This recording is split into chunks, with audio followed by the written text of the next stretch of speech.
Opening scene में हम John को देखते हैं जो भाग रहा होता है। तभी उसको एक बोर्ड दिखाई देता है जिस पर लिखा होता है पॉइंट ऑफ नो रिटर्न 108। वो देखता है कि वो वहां तक पहुंच गया है। जॉन सनलाइट का पीछा करते हुए उस जंगल से भाग रहा होता है। हम देखते हैं कि वो जंगल बहुत बड़ा है। जॉन के भागते भागते शाम हो जाती है। वो फिर से वहीं पर पहुंच जाता है, point of no return. John देखता है कि उसके ऊपर से बर्ड्स का झुंड ऊपर से जा रहा है। वो किसी से बचने के लिए वो पेड़ पर चढ़ जाता है। तभी उस जंगल से आवाज सुनाई देने लगती है। जॉन और तेजी से ऊपर चढ़ता है। तभी पेड़ की लकड़ी टूट जाती है और वो नीचे गिर जाता है। कुछ टाइम बाद कोई क्रिएचर उसको केव में लेकर जाता है, उसे मार देता है। आखिर जॉन था कौन, ये जंगल है कैसा और वो फंसा कैसे, वो क्रिएचर कौन थे, इसकी पूरी जानकारी देंगे। बने रहिए मेरी वीडियो में। उसके बाद मीना नाम की लड़की को देखते हैं जो आर्ट बना रही होती है। आज उसकी माँ का डेथ एनिवर्सरी है। वो उसमें नहीं जाती, वो अपने बॉस के पास जाती है। उसका बॉस उसे एक काम देता है, एक बर्ड्स को जू में छोड़ना है। मीना उस काम को ले लेती है। वो जू काफी दूर होता है, इसमें उसका घूमना भी हो जाएगा। वो उस बर्ड्स को लेकर अपने घर जाती है। वो नेक्स्ट मॉर्निंग लेकर जाएगी, इसीलिए वो रेडी होकर एक बार में जाती है। वहाँ पर एक लड़के से बातें करती है। वो अपने आप को बलरीना बताती है। नेक्स्ट मॉर्निंग उस बर्ड्स को लेकर गाड़ी से जू की तरफ निकल जाती है। वो एक गैस स्टेशन पर होती है। वहाँ पर कुछ लोगों की मिसिंग पोस्टर होते हैं। वो उसे देखती नहीं है और वहाँ से निकल जाती है। तभी उसकी बहन का वॉइस मैसेज आता है। वो कहती है कि तुम मॉम की डेथ एनिवर्सरी में क्यों नहीं आई, तुम इस बात को भूल जाओ और अपनी लाइफ को स्टार्ट करो। मीना अपनी बहन से क्यों गुस्सा है और अपनी माँ की डेथ एनिवर्सरी पर क्यों नहीं गई, वो हमें आगे पता चलेगा।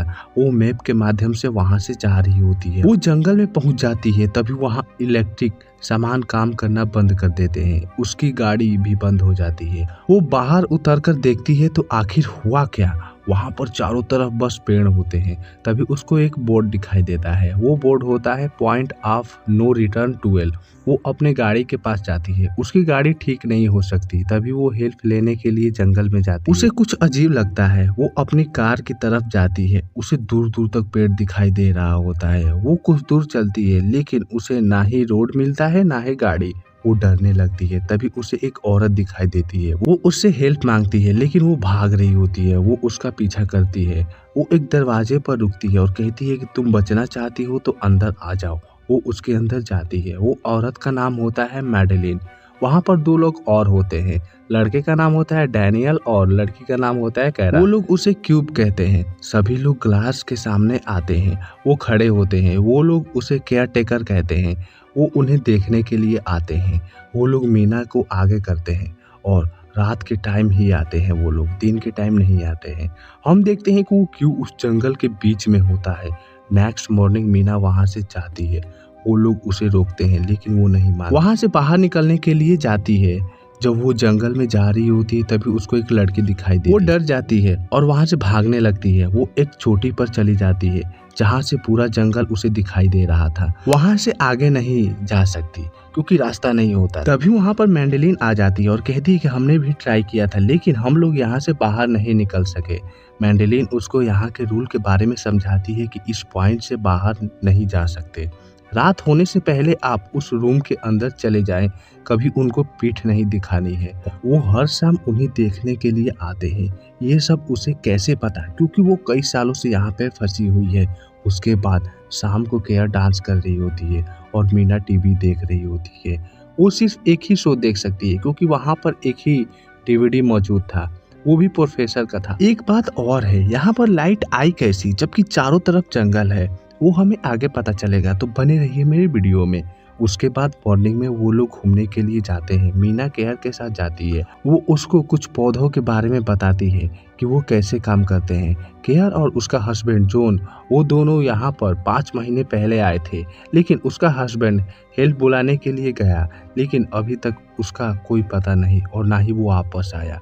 वो उसका इंतजार कर रही होती है। जो हमने मूवी की शुरुआत में देखा था वो मैन, वो इसी का हस्बैंड था। केयर उसको एक केव दिखाती है और कहती है कि इसके अंदर वो केयर टेकर रहते हैं। रात होने पर यहाँ से निकलते हैं। यह बेसमेंट की तरह है जो हर केव किसी टनल की तरह जुड़ा है। उसके बाद मैंडेलिन उसे समझाती है कि रात में दरवाजा नहीं खोलना है। रात में मीना शीशे के पास जाती है, उसे नॉक करती है। कुछ टाइम बाद उसको नॉक करने की आवाज़ सुनाई देती है। मैंडेलिन उसको खड़े रहने को कहती है क्योंकि वो केयरटेकर उसे देखना चाहते हैं। उसके बाद मॉर्निंग में डैनियल कौवे को मारता है खाने के लिए। मीना को एक लड़की दिखाई देती है। मीना डैनियल से पूछती है केयरटेकर को तुमने देखा? वो कहता है कि मैं 8 महीनों से यहाँ रह रहा हूँ, आज तक मैंने केयरटेकर को नहीं देखा। मीना केयरटेकर को देखने के लिए रस्सी की मदद से उस केव में जाती है जहाँ पर उसे कुछ पुराने सामान मिलते हैं। एक न्यूज़पेपर भी मिलता है जो अप्रैल 1992 का होता है। वहाँ पर एक टैडी और साइकिल भी होती है। वो उसे रस्सी की मदद से ऊपर ले लेती है। तभी उसे केयरटेकर दिखाई देता है। वो लाइट में होती है तो वो उसे कुछ नहीं करता। वो सामान को मैंडेलिन के पास लेकर जाती है। उसे विश्वास नहीं हो रहा था कि वो सामान उसको रास्ते में मिले। उसके बाद डैनियल उस कैमरे को टीवी में यूज करता है, उसे सिक्योरिटी के लिए बाहर रखता है। तभी वहाँ पर जॉन आ जाता है। केयर अपने हस्बैंड को अंदर बुलाने के लिए दरवाजा खोलने जाती है। तभी मैंडेलिन उसे रोक लेती है। वो कहती है कि वो केयरटेकर उसे किसी भी रूप और आवाज ले सकते हैं। मैंडेलिन कहती है कि जरूर तुम लोगों ने कुछ किया है। तभी केयरटेकर गुस्सा हुए हैं। मीना उसे सब कुछ बता देती है। केयर अपने हस्बैंड से कहती है कि तुम कैमरे की तरफ अपना फेस ले जाओ, तभी मैं दरवाजा खोलूंगी। वो कैमरे की तरफ अपना फेस ले जाता है। वो जॉन ही होता है, वहाँ से गायब हो जाता है। केयरटेकर उसके कैमरे को तोड़ देते हैं। सभी लोग शीशे के पास जाते हैं। तभी वहाँ की ग्लास टूटने लगती है। मैंडेलिन उनसे माफ़ी मांगती है। वो लोग शांत हो जाते हैं। मॉर्निंग में मैंडेलिन सभी सामान को केव में फेंक देती है। अब से कोई भी उनके रूल को नहीं तोड़ेगा।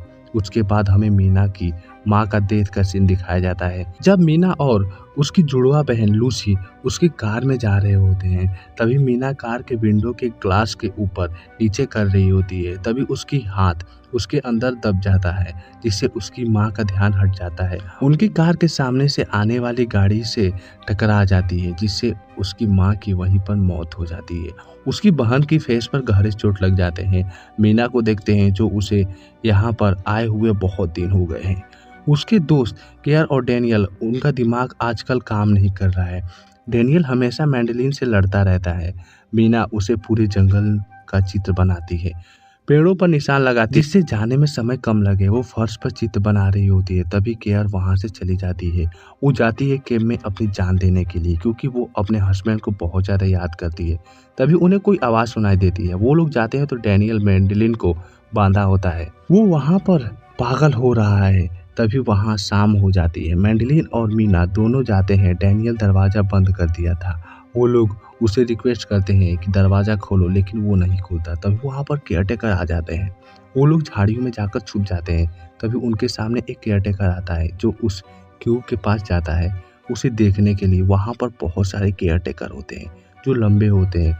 वो उन्हें देखने के लिए आते हैं, लेकिन वहाँ पे 2 लोग दिखाई देते हैं। तो वो केयरटेकर गुस्सा हो जाते हैं, क्योंकि 4 लोगों को वहाँ पर होना चाहिए। उन्होंने रूल तोड़ा। वो उन्हें ढूंढने के लिए जंगल में जाते हैं। तभी चांस मिलकर वो दोनों दरवाजे के पास जाते हैं। मीना डैनियल से रिक्वेस्ट करती है कि प्लीज़ दरवाज़ा खोलो, लेकिन वो नहीं खोलता। तभी मीना अपनी स्टोरी सुनाती है। डैनियल दरवाज़ा खोल देता है। वो लोग शीशे के पास जाते हैं। वो केयरटेकर उन्हें देखने के लिए आते हैं, क्योंकि वो उनसे सीख सके। लेकिन इस बार केयरटेकर गुस्सा हो गए हैं। वो उन्हें सबकी आवाज़ निकालते हैं, जैसे क्लेयर की आवाज़, मीना की आवाज़ और मैंडेलिन की आवाज़, डैनियल की आवाज़। वो लोग निकालते थे। वो लोग डर जाते हैं।